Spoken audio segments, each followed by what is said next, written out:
ಮನೋಸಂಯುಕ್ತ YouTube ಚಾನಲ್ಗೆ ಆತ್ಮೀಯವಾದ ಸ್ವಾಗತ ವಿದ್ಯಾರ್ಥಿಗಳೇ.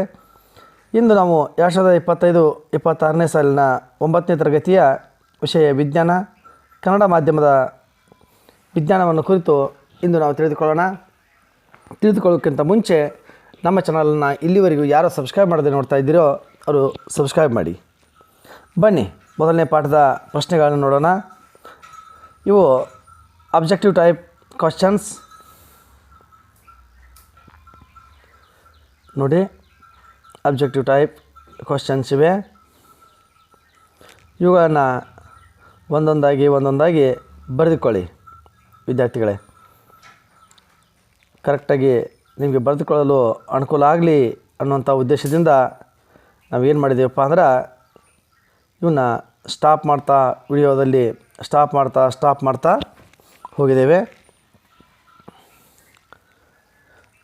ಇಷ್ಟು ಮಾಡಿನೂ ನಿಮಗೆ ಅಕಸ್ಮಾತ್ ಯಾವುದಾದ್ರು ಪ್ರಶ್ನೆ ಕಾಣದೇ ಇದ್ದರೆ ಕಾಮೆಂಟ್ ಬಾಕ್ಸ್ದಲ್ಲಿ ಕಾಮೆಂಟನ್ನು ಮಾಡಿ, ಅದು ಯಾವ ಪ್ರಶ್ನೆ ಸಂಖ್ಯೆಯನ್ನು ಹಾಕಿ ಅದನ್ನು ನಾವು ನಿಮಗೆ ಪರ್ಸ್ನಲ್ಲಾಗಿ ಅಥವಾ ಅದೇ ಕಾಮೆಂಟ್ ಮೂಲಕ ಆ ಪ್ರಶ್ನೆಯನ್ನು ಅಥವಾ ಆ ಪ್ರಶ್ನೆಯ ಉತ್ತರವನ್ನು ಬೇಕಿದ್ದರೆ ಉತ್ತರವನ್ನು ನಾವು ನಿಮಗೆ ತಲುಪಿಸ್ತೇವೆ. ಸರಿ ವಿದ್ಯಾರ್ಥಿಗಳೇ, ಇಲ್ಲಿಗೆ 25ನೇ ಪ್ರಶ್ನೆ ನೋಡ್ಕೊಳ್ಳಿ. 29 ಆ ಡಯಾಗ್ರಾಮನ್ನು ನೋಡ್ಕೊಳ್ಳಿ, ಅದನ್ನು ಪಾಸ್ ಮಾಡಿರಿ. ಸರಿ, ಇಲ್ಲಿವರೆಗೂ ಪ್ರಶ್ನೆಗಳು ಮುಗಿದು ಇನ್ನು ಉತ್ತರಗಳು ನೋಡೋಣ. ನಮ್ಮ ಸುತ್ತಲಿನ ದ್ರವ್ಯಗಳ ಕುರಿತು ನೋಡಿರಿ. ಅಬ್ಜೆಕ್ಟಿವ್ ಟೈಪ್ ಕ್ವಶನ್ಗೆ ಆನ್ಸರ್ಗಳನ್ನ ಕೊಟ್ಟಿದ್ದಾರೆ ಮತ್ತು 1 ಅಂಕದ ಪ್ರಶ್ನೆಗಳಿಗೆ ಉತ್ತರಗಳನ್ನು ಬರೆದಿರುತ್ತಾರೆ. ಅದನ್ನು ನೀವು ಬರೆದಿಟ್ಕೊಳ್ಳಿ.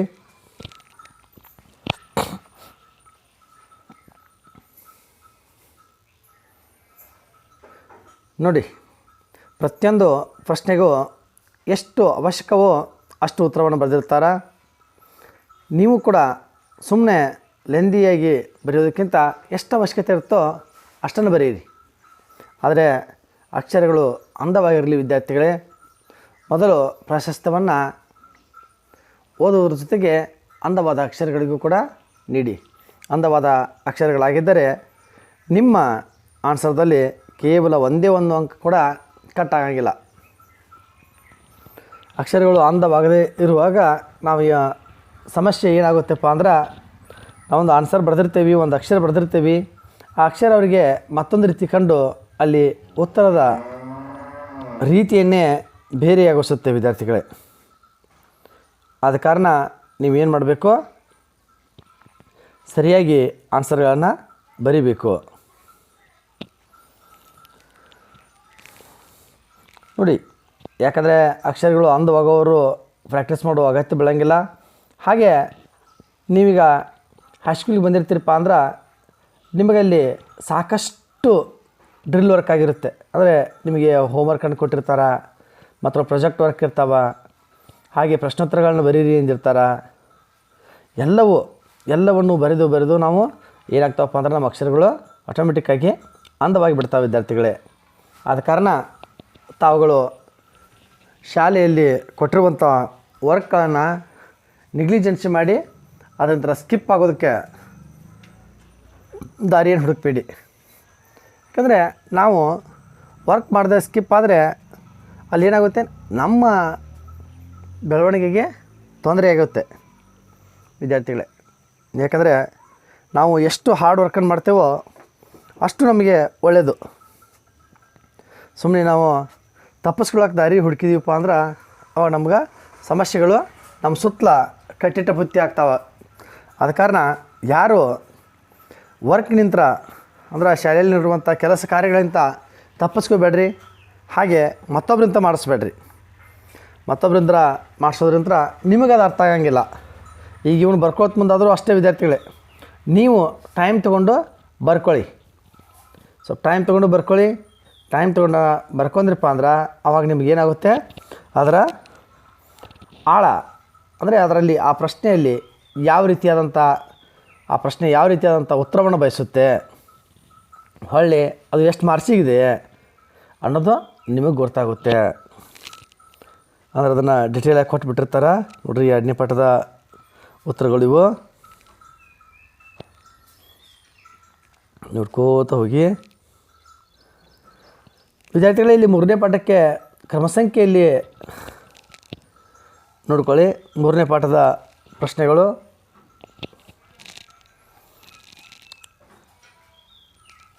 ಎರಡು, 3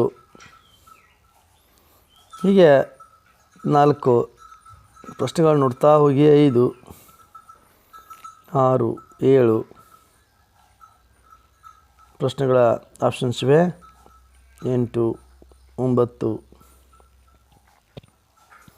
ವಿದ್ಯಾರ್ಥಿಗಳೇ, ಈ ಪ್ರಶ್ನೆಗಳು ನಮಗೇನು ಅಗತ್ಯ ಅನ್ನುವಂಥ ಮಾತು ಅಥವಾ ವಿವೇಚನೆ ನಿಮ್ಮಲ್ಲಿ ಬರ್ಬೋದು. ಯಾಕಪ್ಪ ಅಂದ್ರೆ ಇದು ಯಾಕೆ ಅಗತ್ಯ ಐತೆ ಅಂದ್ರೆ, ಇನ್ನು ಮುಂಬರುವ ಪರೀಕ್ಷೆಗಳು ಅಂದರೆ ಯೂನಿಟ್ ಟೆಸ್ಟನ್ನು ಹಿಡ್ಕೊಂಡು ಯೂನಿಟ್ ಟೆಸ್ಟು, FA, SA ಈ ಕ್ವಶನ್ಗಳನ್ನು ಒಳಗೊಂಡು ಇದೇ ಮಾದರಿಯಲ್ಲಿ ಬರ್ತಾವ. ಇದೇ ಮಾದರಿಯಲ್ಲಿ ಎಲ್ಲಿಂದ್ರಪ್ಪ? 4ನೇ ತರಗತಿಯಿಂದ 10ನೇ ತರಗತಿವರೆಗೂ ಇದೇ ಮಾದರಿಯಲ್ಲಿ ಬರ್ತಾವ. ಇದೇ ಮಾದರಿಯಲ್ಲಿ ಬರ್ತಾವ. ನಿಮ್ಮ ಶಾಲೆಯಲ್ಲಿ ಎಕ್ಸಾಮನ್ನು ತೊಗೊಂಡ್ರಂದ್ರೆ ಆವಾಗ ನಿಮಗೆ ಇದರದ್ದು ಅರ್ಥ ಆಗುತ್ತೆ. ಅಂದರೆ ಬಂದಾವೋ ಇಲ್ಲೋ ಒಂದು ಚೆಕ್ ಮಾಡಿ ನೋಡಿ. ಬಂದಾವೋ ಇಲ್ಲೋ ಅನ್ನೋದನ್ನು ಒಂದು ಚೆಕ್ ಮಾಡಿ ನೋಡಿ, ಆವಾಗ ನಿಮ್ಗೆ ಅರ್ಥ ಆಗುತ್ತೆ. ಆವಾಗ ಇದರ ನೆಸಿಟಿ ನಮಗಿದೆ ಅನಿಸಿದರೆ ನೀವು ಇದನ್ನು ಡಿಟೇಲಾಗಿ ಪ್ರಶ್ನೆಗಳನ್ನು ಮತ್ತು ಉತ್ತರಗಳನ್ನು ಬರೆದುಕೊಳ್ಳಿ ವಿದ್ಯಾರ್ಥಿಗಳೇ. ಪ್ರಶ್ನೆ ಮತ್ತು ಉತ್ತರವನ್ನು ಬರೆದುಕೊಳ್ಳೋದ್ರಿಂದ ನಿಮಗೇನಪ್ಪ ಹೆಲ್ಪ್ ಅಂದ್ರೆ, ಪ್ರಶ್ನೆ ಏನಿದೆ ಅನ್ನೋದು ಗೊತ್ತಾಗುತ್ತೆ. ಹಾಗೆ ಅದಕ್ಕೆ ಉತ್ತರವನ್ನು ಎಷ್ಟು ಬರೀಬೇಕು ಅನ್ನೋದು ಕೂಡ ಗೊತ್ತಾಗುತ್ತೆ ವಿದ್ಯಾರ್ಥಿಗಳೇ. ನಿಮಗೆ ಈ ವಿಡಿಯೋ ಹಾಗೂ ಈ ಪ್ರಶ್ನೋತ್ತರಗಳ ಸರಣಿ ಇಷ್ಟವಾಗಿದ್ದರೆ ಇದನ್ನು ನಿಮ್ಮ ಫ್ರೆಂಡ್ಸಿಗೂ ಶೇರ್ ಮಾಡಿ. ನಿಮ್ಮ ಫ್ರೆಂಡ್ಸಿಗೂ ಶೇರ್ ಮಾಡಿದರೆ ಆವಾಗ ಅವರು ಕೂಡ ಇದನ್ನು ಏನು ಮಾಡ್ತಾರಪ್ಪ ಅಂದ್ರೆ ನೋಡ್ತಾರೋ. ಅಂದರೆ ಹೆಚ್ಚು ವಿದ್ಯಾರ್ಥಿಗಳಿಗೆ ಇದರ ಉಪಯೋಗ ಆಗಲಿ. ಇದರಿಂದ ಉಪಯೋಗ ಆದಷ್ಟು ವಿದ್ಯಾರ್ಥಿಗಳಿಗೆ ಹೆಲ್ಪ್ ಆಗುತ್ತೆ. ವಿದ್ಯಾರ್ಥಿಗಳ ಸ್ಕೋರು ಜಾಸ್ತಿ ಆಗುತ್ತೆ. ಅದು ಟೀಚರ್ಸ್ಗಳಿಗೂ ಒಂಥರ ಬೆನಿಫಿಟ್ಟೆ. ವಿದ್ಯಾರ್ಥಿಗಳು ಯಾವ ರೀತಿಯಾಗಿ ಹೆಚ್ಚು ಅಂಕಗಳನ್ನು ಪಡೆದುಕೋತಾರೋ ಹಾಗೆ ಶಾಲೆಗಾಗಲಿ ಮತ್ತು ಶಿಕ್ಷಕರಿಗಾಗಲಿ ಹಾಗೆ ಪೋಷಕರಿಗೂ ಆಗಲಿ ಒಂಥರ ಏನೋ ರಿಲೀಫು. ಯಾಕಂದ್ರೆ ನನ್ನ ಮಕ್ಕಳು ಏನೋ ಸಾಧನೆ ಹತ್ತ ದಾಪುಗಳು ಇಡತ್ತಾರ, ಏನೋ ಅಚೀವ್ಮೆಂಟ್ ಮಾಡ್ತಾರ ಅನ್ನುವಂಥ ನಂಬಿಕೆ ನಿಮ್ಮ ಪಾಲಕರಲ್ಲಿ ಹಾಗೂ ನಿಮ್ಮ ಶಿಕ್ಷಕರಲ್ಲಿ ಬರುತ್ತೆ ವಿದ್ಯಾರ್ಥಿಗಳೇ. ಆದ ಕಾರಣ ನೀವು ಓದೋದನ್ನು ಬಿಡಬೇಡಿ. ಓದೋದಕ್ಕೆ ಒಂದು ಸರಿಯಾದ ಟೈಮ್ ಟೇಬಲ್ ಹಾಕ್ಕೊಂಡು ನೀವೇನು ಮಾಡಬೇಕು, 9th ಅಲ್ಲ 8th ಅಂತಲೇ ಓದಕ್ಕೆ ಶುರು ಮಾಡಬೇಕು. ಹೈಸ್ಕೂಲ್ ನಾವು SLC ಎಕ್ಸಾಮಲ್ಲಿ ಅಚೀವ್ಮೆಂಟನ್ನು ಮಾಡಬೇಕಪ್ಪ ಅಂದ್ರೆ ನಾವು 8th ನಂತರ ಒಂದು ಟೈಮ್ ಟೇಬಲ್ಗೆ ಕಟ್ಟಿಬಿದ್ದು ಓದಕ್ಕೆ ಸ್ಟಾರ್ಟ್ ಮಾಡಿದೀವಿ ಅಂದ್ರೆ ನಾವು SLC ಎಕ್ಸಾಮ್ನಲ್ಲಿ 100% ಸಕ್ಸಸ್ಸನ್ನು ಸಾಧಿಸಲು ಸಾಧ್ಯ ವಿದ್ಯಾರ್ಥಿಗಳೇ. ಈಗಪ್ಪ ನಾವು 9th ಇದ್ದೀವಿ, ಈಗೇನು ಓದೋ ಅವಶ್ಯಕತೆ ಐತಿ, ಆರಾಮ್ ಎಕ್ಸಾಮ್ ಬಂದಾಗ ಸ್ವಲ್ಪ ಓದಿಬಿಟ್ರೆ ಸಾಕು ಅನ್ನುವಂಥ ವಿವೇಚನೆ ಕೆಲವೊಬ್ರದ್ದು ಇರುತ್ತೆ. ಆದರೆ ಆ ವಿವೇಚನೆ ನಮಗೇನಾಗುತ್ತಪ್ಪ ಅಂದ್ರೆ ಮರವಾಗಿ ಬೆಳೆದ್ರೆ ಮುಂದೆ ಎಕ್ಸಾಮ್ ನಾಳೆ ಐತಂದ್ರೂ ಇವತ್ತೇ ಇನ್ನೂ ಟೈಮ್ ಐತಿ ಅನ್ನೋಗಾಗುತ್ತೆ. ಇನ್ನೂ ಟೈಮ್ ಐತಿ, ಇನ್ನೂ 24 ತಾಸು ಐತಿ. ಹಾಗೆ ನಾವು ಅನ್ಕೋತಾ ಏನು ಮಾಡ್ತೀವಿ, ಎಕ್ಸಾಮ್ ತಯಾರಿ ಇಲ್ಲದೆ ಎಕ್ಸಾಮ್ಗೆ ಹೋಗ್ತೀವಿ, ಎಕ್ಸಾಮ್ನಲ್ಲಿ ಫೇಲ್ ಆಗ್ತೀವಿ. ನಾವು ಓದಿ ಪ್ರಯತ್ನ ಪಟ್ಟು ನಾವು ಫೇಲ್ ಆದರೆ ಅದಕ್ಕೆ ಒಂದು ಬೆಲೆ ಇರುತ್ತೆ. ನಮ್ಮ ತಪ್ಪನ್ನು ಇಟ್ಕೊಂಡು ನಾವು ಫೇಲಾಗಿ ಯಾರನ್ನೋ ನಾವು ದೂಷಿಸಿದರೆ ಅದಕ್ಕೆ ಅರ್ಥ ಇರಲ್ಲ. ಸರಿ, ನೋಡ್ಕೋತ ಹೋಗಿ ಪ್ರಶ್ನೆಗಳನ್ನು. ಈ ಪ್ರಶ್ನೋತ್ತರಗಳು DSRT ಮಾದರಿ ಒಳಗಿರ್ತಾವ. ಅಂದ್ರೆ ಈಗ NEP ನ್ಯೂ ಎಜುಕೇಷನ್ ಪ್ಲ್ಯಾನ್ ಐತಲ್ಲ, ಅದೇ ರೀತಿ ಒಳಗೆ ಇನ್ನು ಎಕ್ಸಾಮ್ಗಳು ಸ್ಟಾರ್ಟ್ ಮಾಡ್ತಾವೆ. NCERT ಸಿಲೆಬಸ್ಸು ಎಲ್ಲ NCERT ಸಿಲೆಬಸ್ಸು ಆಗ್ತಾ ಹೊರಟಿದೆ. ಈಗ ಸೈನ್ಸು ಮತ್ತು ಮ್ಯಾಥ್ಸು ಇನ್ನು ಉಳಿದ ಸಬ್ಜೆಕ್ಟ್ಗಳು ಕೂಡ NCERT ಮಾದರಿಯಲ್ಲೇ ಪಠ್ಯಪುಸ್ತಕಗಳು ಮುಂದಿನ ದಿನಮಾನಗಳಲ್ಲಿ ಬರ್ಬೋದು. ಈಗ ಆಲ್ರೆಡಿಯಾಗಿ 6ನೇ ತರಗತಿಯಿಂದ 10ನೇ ತರಗತಿವರೆಗೂ NCERT ಟೆಕ್ಸ್ಟ್ ಬುಕ್ಗಳೇ ಇದ್ದಾವೆ. ಅದೇ ಮಾದರಿಯಲ್ಲಿ ಪ್ರಶ್ನೆಗಳನ್ನು ಕೂಡ ಇನ್ನು ಕೇಳೋಕೆ ಸ್ಟಾರ್ಟ್ ಮಾಡಿದ್ದಾರೆ. ಅದರ ಪರೀಕ್ಷೆಗಳು ಕೂಡ NCERT ಮಾದರಿ ಒಳಗೆ ನಡೀತಾವೆ. ಈ ಹಿಂಗಾಗೋದ್ರಿಂದ ಏನಾಗತ್ತಪ್ಪ ಅಂದ್ರೆ ಈ ಪ್ರಶ್ನೆಗಳನ್ನು ಈ ರೀತಿ ಪ್ರಶ್ನೆಗಳನ್ನ ನೀಡೋದ್ರಿಂದ ಇದರ ಮುಖ್ಯ ಉದ್ದೇಶ ಒಂದೇ, SLCಯಲ್ಲಿ ವಿದ್ಯಾರ್ಥಿಗಳು ಹೆಚ್ಚಿನ ಮಟ್ಟದಲ್ಲಿ ಉತ್ತೀರ್ಣರಾಗಬೇಕು, ಒಳ್ಳೆಯ ಉನ್ನತ ಸ್ಥಾನಗಳಲ್ಲಿ ಅವರು ಏನಾಗಬೇಕಪ್ಪ ಅಂದ್ರೆ ಉತ್ತೀರ್ಣರಾಗಿರಬೇಕು. ಅವ್ರಿಗೆ ಯಾವುದೇ ರೀತಿಯ ಸಮಸ್ಯೆಗಳಾಗಲಿ ಅಥವಾ ಗೊಂದಲಗಳಾಗಲಿ ಉಂಟಾಗಬಾರ್ದು. ಯಾಕೆ ಸಡನ್ಲಿ ಪರೀಕ್ಷೆಯಲ್ಲಿ ಪ್ಯಾಟರ್ನ್ಗಳನ್ನ ಚೇಂಜ್ ಮಾಡಿಬಿಟ್ರೆ ಆವಾಗ ನಿಮಗೆ ಏನಾಗುತ್ತೆ, ಗೊಂದಲ ಆಗುತ್ತೆ. ನಾನು ಹಿಂಗೆ ಓದ್ಕೊಂಡಿಲ್ಲಲ್ಲ, ಈ ರೀತಿಯಾಗಿ ಪ್ರಶ್ನೆಗಳು ಅನ್ನುವಂಥ ಒಂದು ಸಮಸ್ಯೆ ಉಂಟಾಗಬಾರ್ದು ಅಂಥೇಳಿ ಅಡ್ವಾನ್ಸ್ ಆಗಿ ಘಟಕ ಪರೀಕ್ಷೆಯಿಂದ ನೀವು ಇದೇ ರೀತಿ ಪರೀಕ್ಷೆಗಳನ್ನ ತೆಗೆದುಕೊಳ್ಳ್ರಿ ಅಂಥೇಳಿ ಎಲ್ಲ ಶಿಕ್ಷಕರೊಂದಕ್ಕೆ ಗೂಗಲ್ ಮೀಟ್ ಅಥವಾ ಒಂದು ಆನ್ಲೈನ್ ತರಬೇತಿ ಎಲ್ಲ ಮೀಟಿಂಗನ್ನು ತೊಗೊಂಡು ಅವ್ರು ಏನು ಮಾಡಿರ್ತಾರೆ ಹೇಳಿದಾರಂತ. ಆದ ಕಾರಣ ವಿದ್ಯಾರ್ಥಿಗಳೇ, ನೀವೆಲ್ಲ ಹೀಗೆ 9th ತನಕ ನೀವೇನು ಮಾಡ್ಕೋತ ಹೋಗಿ ಇದನ್ನು ಅಚೀವ್ಮೆಂಟ್ ಮಾಡ್ಕೋತಾ ಹೋಗಿ ವಿದ್ಯಾರ್ಥಿಗಳೇ. ಈಗ ನೋಡಿ, ನಾವು ಯಾವುದೇ ಒಂದು ಕೆಲಸವನ್ನು ಮಾಡಬೇಕಾದ್ರೆ ಪೂರ್ವ ತಯಾರಿ ಬಹಳ ಮುಖ್ಯ.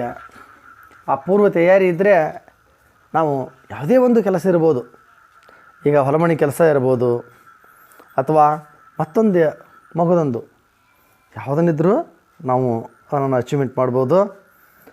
ನೋಡ್ತಾ ಸಾಗಿ. ನೋಡಿ, ಇಲ್ಲಿ ಡಯಾಗ್ರಾಮ್ಗಳನ್ನು ಕೊಟ್ಟಿರ್ತಾರೆ. ಈ ಡಯಾಗ್ರಾಮ್ಗಳ ಆಧಾರದ ಮೇಲೆ ಉತ್ತರ ಬರುತ್ತೆ. ಪ್ರಶ್ನೆಯನ್ನು ನೋಡಿ, ಇಲ್ಲಿ ಪ್ರಶ್ನೆಗಳ ಸಂಖ್ಯೆ ಹೆಚ್ಚಿದೆ. ಮತ್ತೊಂದು ಡಯಾಗ್ರಾಮ್ ಬಂತು. ಡಯಾಗ್ರಾಮನ್ನು ಪಾಸ್ ಮಾಡಿ ನೋಡಿರಿ. ಡಯಾಗ್ರಾಮು ಪಾಸ್ ಮಾಡಿ ನೋಡಿದಷ್ಟು ನಿಮಗೇನಾಗುತ್ತೆ, ಕ್ಲಿಯರ್ ಆಗುತ್ತೆ. ಡಯಾಗ್ರಾಮು ಪಾಸ್ ಆದರೆ ನಿಮಗೆ ಇಲ್ಲಿ ನೋಡಿರಿ, ಲೆಕ್ಕಗಳು, ಸೈನ್ಸ್ದಲ್ಲಿ ಬರುವಂಥ ಲೆಕ್ಕಗಳ ಸರಣಿಯ ಪ್ರತಿಯೊಂದನ್ನು ಪ್ರಶ್ನೆಗಳನ್ನ ಕೊಟ್ಟಿದ್ದಾರೆ. ಅವುಗಳ ಉತ್ತರಗಳನ್ನ ನಾವು ನೆಕ್ಸ್ಟ್ ನೋಡೋಣ. ನೋಡಿರಿ, ಬುದ್ಧಿಮತ್ತೆಗೆ ಸಂಬಂಧಪಟ್ಟಂಥ ಪ್ರಶ್ನೆಗಳನ್ನು ಕೆಲವೊಂದನ್ನು ನೀಡುತ್ತಾರೆ. ಈಗ ಉತ್ತರ ನೋಡೋಣ ಬನ್ನಿ. ಈಗ 6ನೇ ಪಾಠದ ಉತ್ತರಗಳಿವು.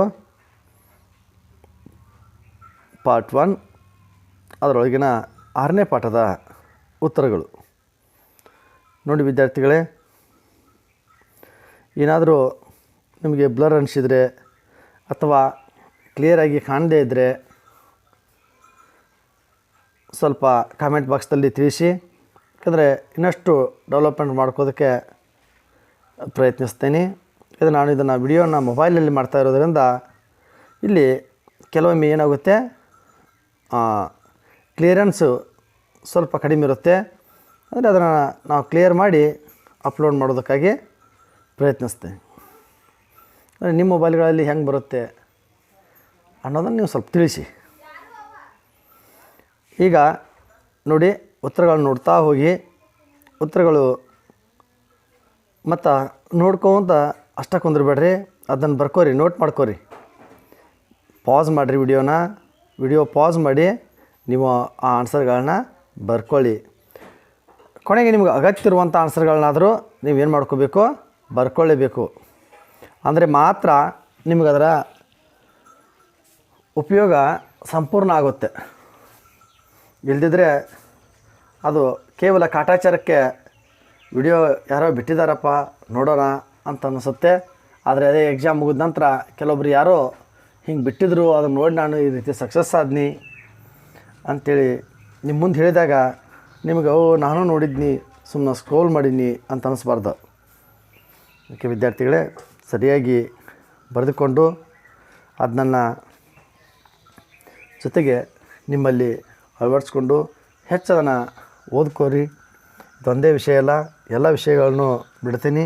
ಬೈ ಚಾನ್ಸ್ ನಿಮಗೆ ಇತರ ವಿಷಯಗಳ ಅವಶ್ಯಕತೆ ಇದ್ದರೆ ಪ್ಲೀಸ್ ಕಮೆಂಟ್ ಬಾಕ್ಸ್ದಲ್ಲಿ ಕಮೆಂಟ್ ಮಾಡಿ. ಇದು ನಿಮಗೆ ಇಷ್ಟವಾಗಿದ್ದರೆ ಒಂದು ಲೈಕನ್ನು ಕೊಡೋದನ್ನು ಮರಿಬೇಡಿ ವಿದ್ಯಾರ್ಥಿಗಳೇ. ಹಾಗೆ ನಿಮ್ಗೆ ಇಷ್ಟವಾಗಿದ್ದು ಇದು ಯೂಸ್ಫುಲ್ ಅನಿಸಿದರೆ ನಿಮ್ಮ ಫ್ರೆಂಡ್ಸ್ಗಳಿಗೆ ಈ ವಿಡಿಯೋವನ್ನು ಶೇರ್ ಮಾಡಿ. ಹಾಗೆ ನೋಡಿ ಅವರಿಗೂ ನೋಟ್ ಮಾಡ್ಕೋದಕ್ಕೆ ಹೆಲ್ಪ್ ಮಾಡಿ. ಮತ್ತು ಎಂಬ್ರಾಯ್ಡ್ ಮೊಬೈಲ್ ಇಲ್ಲದಂಥ ವಿದ್ಯಾರ್ಥಿಗಳಿಗೆ ನೀವು ಬರೆದಂಥ ನೋಟ್ಸ್ಗಳನ್ನು ಸ್ವಲ್ಪ ತೋರಿಸಿ ಹೆಲ್ಪ್ ಮಾಡಿ. ಯಾಕಂದರೆ ಅವರು ಈಗ ಯಾರಿಗೋ ನೀವು ಹೆಲ್ಪ್ ಮಾಡಿದ್ರು ಅವ್ರು ನಿಮ್ಮನ್ನು ನೆನೆಸ್ತಾರೆ. ಇಲ್ಲಿವರೆಗೂ ನಮ್ಮ ವಿಡಿಯೋವನ್ನು ನೋಡಿದ್ದಕ್ಕಾಗಿ ಧನ್ಯವಾದಗಳು. Thank you.